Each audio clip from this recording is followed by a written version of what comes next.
সবাইকে হিমেল হওয়ার শুভেচ্ছা।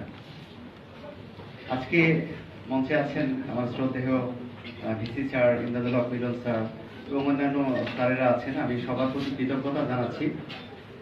আমি খুবই সম্মানিত বোধ করছি আজকে এই অনুষ্ঠানে এসে কথা বলার সুযোগ পেয়ে, এবং এটা সম্ভব হয়েছে এই স্ট্যানফোর্ড ইউনিভার্সিটি সাহিত্য ফোরামের কিছু উদ্যোগী ছেলে, বিশেষ করে অমিত শিকদার, পুলক বিহারী দত্ত, এরকম আরো কিছু আলোকিত ছেলে এখানে আছে।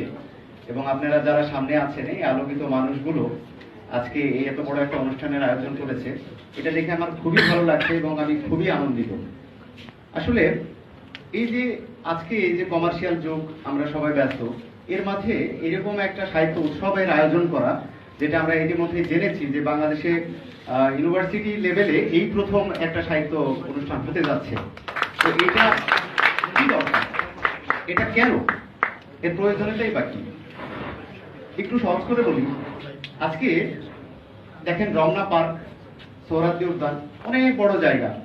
এখানে যদি আমরা কিছু হাউস বিল্ডিং করতাম, আমরা যদি কোনো কলকারখানা করতাম, তাহলে তো অনেক বেশি টাকা লাভ হতো।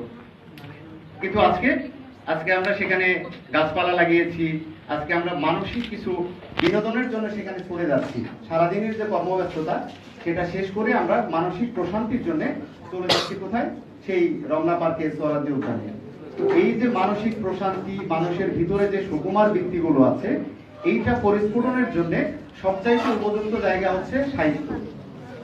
আর একটু বলি, এই যে যারা স্টুডেন্ট আছেন আজকে, দেখেন জীবনে সাহিত্যের কত দরকার। আজকে আমরা অনেকে লেখালেখি করি, অনেকে বিতর্ক করি, অনেকে আছে ভালো ছবি আঁকতে পারি। এটা আমাদের জীবনে কিভাবে কাজে দিতে পারে?